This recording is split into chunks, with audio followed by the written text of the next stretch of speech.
यह है चैलेंजर 2, एक ब्रिटिश मूल का युद्धक टैंक जिसकी एक दिग्गज प्रतिष्ठा है अजेय होने की।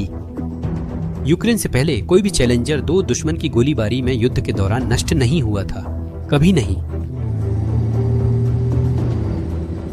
62 टन ब्रिटिश स्टील, ऐसी बख्तरबंदी जो सब कुछ झेल सकती है।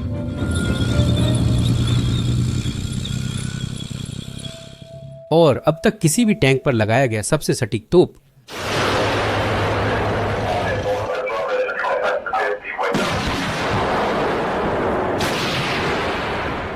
इस बेदाग प्रतिष्ठा की वजह से मार्च 2023 में यूनाइटेड किंगडम ने फैसला किया कि वे इन मशीनों में से 14 यूक्रेन भेजेंगे। लेकिन सच्चाई यह है कि उस टैंक को वहां नहीं होना चाहिए था। वह यूक्रेन के इलाके के लिए बहुत भारी है, वह कीचड़ में धंस जाता है। और उन्होंने बस इतना कहा कि ये बहुत भारी है, कमजोर है और बार बार फंस जाता है। और आप देख सकते हैं कि यहाँ भी ठीक यही हुआ है। इसकी गोलियां 20 साल से नहीं बनाई गई हैं, इसलिए इसका स्टॉक बहुत कम है। यह इसे घिसटती जंग में बड़ा लॉजिस्टिक सिरदर्द बना देता है। उन्होंने केवल 14 यूनिट्स भेजी हैं। 14 बनाम हजारों रूसी टैंक, संख्या समझ में नहीं आ रही थी। लेकिन यूक्रेन ने उस ब्रिटिश टैंक में कुछ गजब की चीज खोज निकाली, जिसकी कल्पना खुद उसे बनाने वाले इंजीनियरों ने भी नहीं की थी। एक तकनीकी बारीकी, एक अनोखी विशेषता जो जब युद्ध के मैदान की आधुनिक तकनीक के साथ मिलती है तो इस बुरे सपने को उनके पास मौजूद सबसे घातक हथियारों में से एक में बदल देती है। मैं तुम्हें दिखाता हूं। वर्ष 2023 था। साल की शुरुआत में ही मार्च में यह साफ दिखने लगा था कि युद्ध ने यूक्रेन पर बहुत बड़ा असर डाला है। उस समय विशेषज्ञों का अनुमान था कि यूक्रेन को लगभग 1500 टैंकों की जरूरत होगी। रूसियों के खिलाफ असली मौका मिले। जिन 14 टैंकों का मैंने पहले जिक्र किया था, वे इस संख्या का 1% से भी कम थे। यह सांख्यिकीय रूप से अप्रासंगिक था। लेकिन यूनाइटेड किंगडम सिर्फ सैन्य गणित के बारे में नहीं सोच रहा था, वे राजनीतिक शतरंज खेल रहे थे। देखिए, इन 14 चैलेंजर्स के आने से पहले एक चीज थी जिसे राजनयिक टैंक का टैबू कहते थे। पश्चिमी देशों को यूक्रेन को आधुनिक टैंक भेजने से डर लगता था। पुतिन ने चेतावनी दी थी कि ऐसा करना लाल रेखा पार करना होगा और तनाव बढ़ाने, यहाँ तक कि परमाणु हथियारों की धमकी भी दी थी। और इससे सब डर गए थे। फिर यूनाइटेड किंगडम ने एक साहसिक कदम उठाया। उन्होंने सबसे पहले चैलेंजर भेजे। इस तरह उन्होंने वर्जना तोड़ी और यह कदम खास तौर पर जर्मनी को ध्यान में रखते हुए उठाया। कारण क्या था? यूरोप में 2000 से ज्यादा जर्मन लेपर्ड 2 टैंक फैले हुए थे। कई देश ये टैंक यूक्रेन भेजना चाहते थे, लेकिन वे ऐसा नहीं कर सकते थे। पुनर्निर्यात कानूनों के लिए जर्मन मंजूरी जरूरी थी।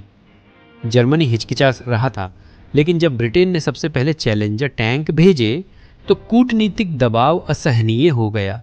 वर्जना टूट गई और यह काम कर गया। जर्मनी ने आखिरकार झुककर मंजूरी दे दी। अन्य देशों ने भी ऐसा किया। आखिरकार यूक्रेन को 300 से ज्यादा आधुनिक पश्चिमी टैंक मिले। लियोपार्ड्स, अब्राम्स और अन्य। वे 14 चैलेंजर टैंकों ने सैन्य उपकरणों की बाढ़ ला दी। राजनीतिक रूप से यह बहुत शानदार था, लेकिन अब भी एक बहुत बड़ी समस्या थी। ये टैंक ऐसी जंग में पहुंचे जहां उनका कोई मतलब नहीं था। ये अजीब है, पर समझाने दो। संघर्ष की शुरुआत में 2022 में टैंक पारंपरिक तरीके से काम करते थे।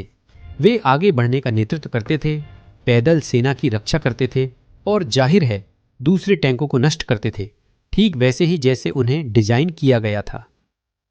आप अंदाजा अगर लगा सकें, इसके लिए रूस ने कीव पर कब्जे की कोशिश में हजारों टैंक इस्तेमाल किए और जैसा कि आप शायद जानते हैं, यह काम नहीं आया।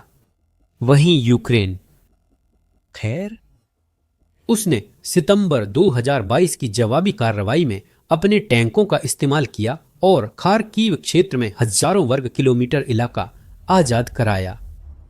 हम एक मजबूत किलेबंदी पर हमला कर रहे थे जिसे मॉस्को कहा जाता था।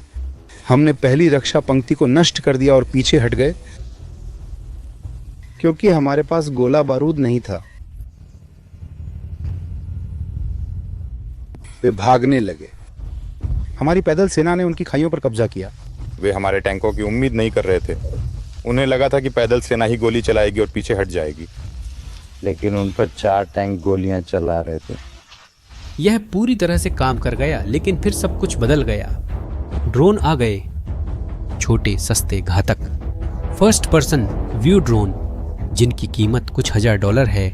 उन्होंने उन टैंकों का शिकार करना शुरू कर दिया जिनकी कीमत लाखों में है, और वे बेहद प्रभावी साबित हुए।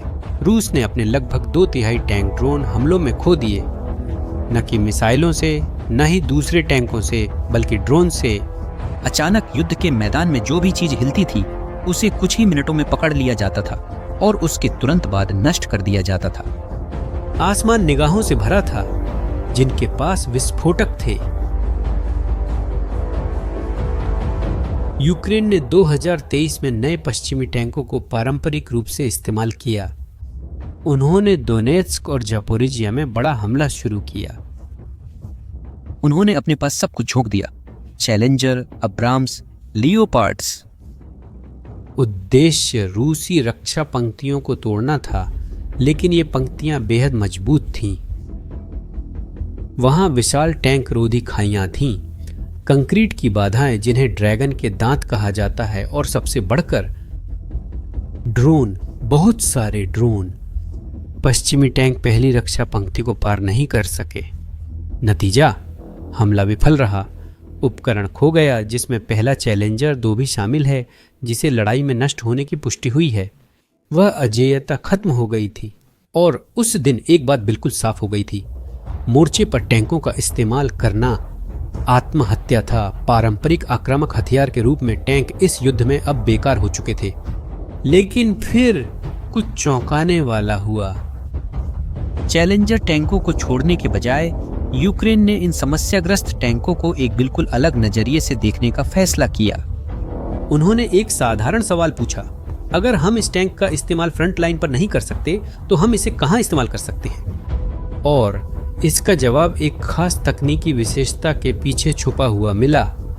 तोप, खास तौर पर L30A1 130 मिलीमीटर की तोप। और क्या आप जानना चाहते हैं कि इसे खास क्या बनाता है? नाटो के सभी आधुनिक टैंक स्मूथ बोर तोपें इस्तेमाल करते हैं। ये चिकनी नली वाली तोपें होती हैं जो उनके प्रक्षेप्य को ज्यादा तेज गति से जाने देती हैं। यह दूसरे टैंकों की बख्तरबंदी को भेदने के लिए जरूरी है। लेकिन चैलेंजर 2 अलग है। यह राइफल टाइप की तोप का इस्तेमाल करता है, यानी इसकी नली के अंदर सर्पिल नुमा खांचे होते हैं। प्रक्षेप इन खांचों से गुजरते ही घूमता है। यह घुमाव वायुगतिकीय स्थिरता पैदा करता है, जैसे हवा में घूमती हुई एक अमेरिकी फुटबॉल। परिणाम, जबरदस्त सटीकता। हम अब तक बनाए गए सबसे सटीक टैंक की बात कर रहे हैं। यह टैंक से टैंक विनाश का विश्व रिकॉर्ड रखता है, इतिहास में सबसे अधिक दूरी पर। यह सच में स्नाइपर राइफल है, लेकिन इसका वजन 62 टन है और भी बहुत कुछ है। इस राइफल तोप की वजह से ब्रिटिश लोग एक अलग तरह की गोला बारूद का इस्तेमाल करते हैं, जिसे हाई एक्सप्लोजिव स्क्वॉश हेड के नाम से जाना जाता है। यह किलेबंदी और हल्के वाहनों के खिलाफ बेहद प्रभावी है। इसकी रेंज बहुत प्रभावशाली है, यह 8 किलोमीटर तक जा सकती है। अन्य टैंकों का मानक गोला बारूद अधिकतम 3 किलोमीटर तक ही पहुंचता है।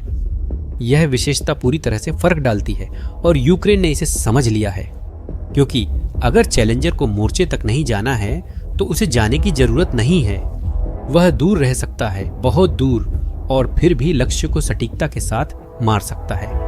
तो एक बिल्कुल नई रणनीति का जन्म हुआ। अब चैलेंजर पैदल सेना के हमलों का नेतृत्व नहीं करते।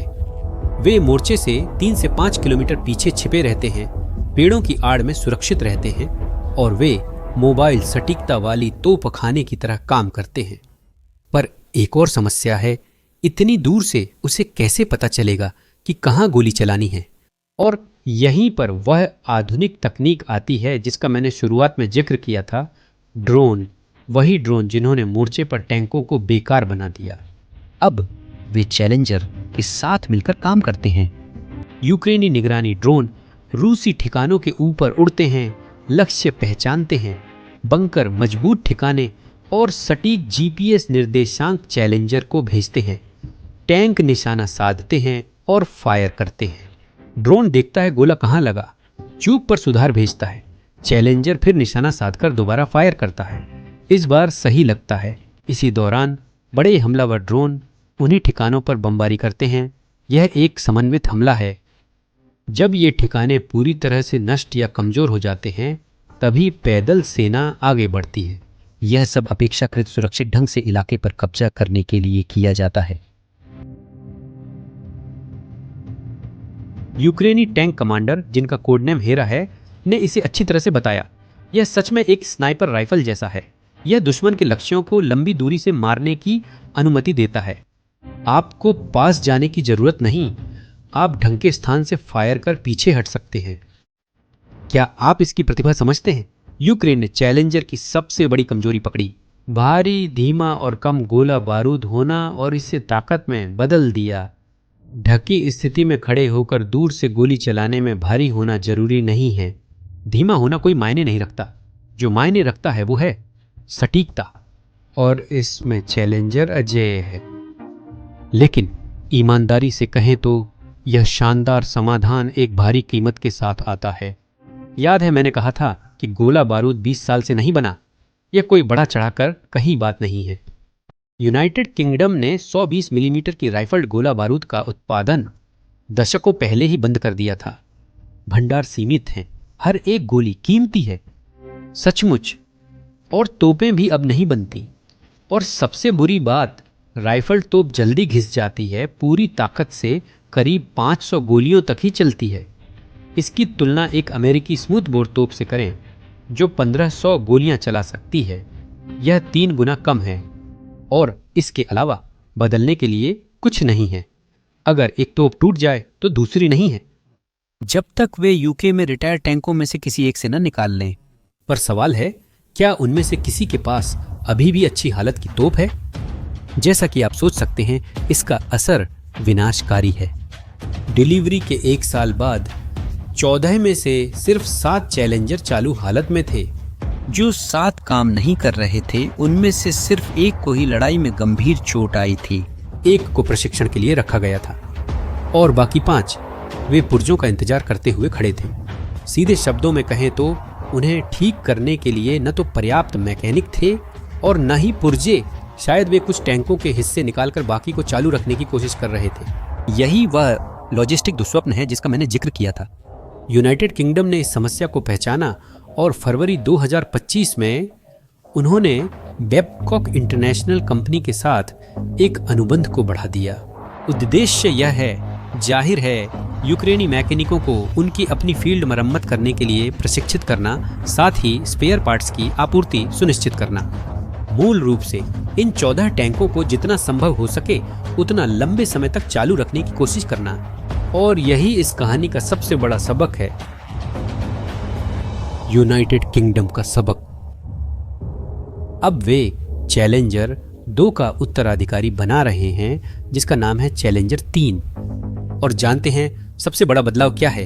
वे राइफल तोप हटा रहे हैं। अब एक जर्मन स्मूथ बोर तोप लगाएंगे, वही जो सबसे आधुनिक लेपर्ड 2 में इस्तेमाल होती है। और वजह बहुत सीधी है, यूक्रेन में अनुभव ने उन्हें एक बुनियादी बात साबित कर दी है। लंबी लड़ाइयों में लॉजिस्टिक्स व्यक्तिगत तकनीकी श्रेष्ठता से ज्यादा मायने रखती है। दुनिया का सबसे सटीक टैंक होना बेकार है अगर आप उसे चालू नहीं रख सकते। अच्छा हथियार भी बेकार है अगर गोला बारूद खत्म हो जाए। लेकिन यहाँ जो बात दिलचस्प है वो ये है, चैलेंजर 3 इन सबक को सिर्फ इसलिए अपनाएगा क्योंकि चैलेंजर 2 ने पहले ये सिखाया था। ये उसने यूक्रेन में असली जंग में लड़ते हुए सिखाया। इन 14 टैंकों की कुर्बानी बेकार नहीं गई। उन्होंने 2 बिल्कुल अलग स्तरों पर अपनी अहमियत साबित की। राजनीतिक स्तर पर उन्होंने सैकड़ों और टैंकों का रास्ता खोल दिया। यूक्रेनी जानें बचाईं क्योंकि उनकी बख्तरबंद ताकत को जबरदस्त मजबूती मिली। रणनीतिक स्तर पर उन्होंने दिखाया कि पुराना हथियार भी नए तरीके से इस्तेमाल किया जा सकता है कि सीमाएं भी रचनात्मक सोच से ताकत बन सकती हैं। कई बार समाधान चीज का मूल उद्देश्य बदलकर नए रूप में सोचने में होता है, न कि उसे वैसे ही इस्तेमाल करने में। और आपको याद है वो अजेय होने वाली छवि जिसके बारे में मैंने पहले बताया था, तो उसकी असली परीक्षा हुई थी। कई चैलेंजर टैंक निशाना बनाए गए, कुछ को लैंसेट ड्रोन, कॉर्नेट मिसाइल और हेलीकॉप्टर हमलों से पूरी तरह नष्ट कर दिया गया। अजेयता चली गई, पर क्या अब भी कायम है? क्रू की जीवित रहने की दर लगभग हर दस्तावेजित मामले में जहां एक चैलेंजर टैंक पर हमला हुआ, क्रू बच गया और बाहर निकलने में सफल रहा। यह है ब्रिटिश डिजाइन का कमाल। उन्होंने गति और गतिशीलता का बलिदान दिया ताकि एक चीज को सबसे ऊपर रखा जा सके, क्रू को जिंदा रखना। वे ऐसा करते हैं गोला बारूद को अलग अलग बख्तरबंद डिब्बों में रखकर। इसके अलावा उनके विस्फोट पैनल ताकत को बाहर की ओर निर्देशित करते हैं, अंदर नहीं जहां क्रू है। अब सोवियत टैंकों के साथ ऐसा नहीं है। गोला बारूद क्रू के साथ ही रखा जाता है। टैंक पर हमला होने पर टॉवर अंदर मौजूद सभी के साथ उड़ जाता है। ये पूरी तरह से विपरीत सोच है। यूक्रेनी साबित कर रही है कि ब्रिटिश तरीका सफल है। यह तो साफ है कि ये 14 टैंक युद्ध को पूरी तरह से नहीं बदल पाए, लेकिन उन्होंने राजनीति को बदल दिया, विशाल संसाधनों को खोल दिया और फिर दिखाया कि नवाचार मायने रखता है, कि अनुकूलन मायने रखता है, कि खुद को फिर से गढ़ना मायने रखता है। यूक्रेन ने सिर्फ एक ब्रिटिश टैंक का इस्तेमाल नहीं किया, उन्होंने साबित कर दिया कि आधुनिक युद्ध के मैदान में रचनात्मकता और अनुकूलन कच्चे आंकड़ों से कहीं ज्यादा मायने रखते हैं। उन्होंने 20वीं सदी के एक हथियार को लिया और उसे 21वीं सदी में काम करने वाली चीज में बदल दिया। यहां तक कि यूनाइटेड किंगडम भी हैरान रह गया, क्योंकि उन्होंने कभी नहीं सोचा था कि उनका टैंक ऐसे इस्तेमाल होगा। और यही यूक्रेनी रणनीति की असली प्रतिभा है। और आप इस कहानी में आपको सबसे प्रभावशाली क्या लगा? यूनाइटेड किंगडम की राजनीतिक चाल या यूक्रेन ने टैंक के इस्तेमाल को जिस तरह से नया रूप दिया, वह कमेंट्स में बताएं। अगर आपको वीडियो पसंद आया हो तो शेयर करें और चैनल को सब्सक्राइब करें। अगली बार मिलते हैं।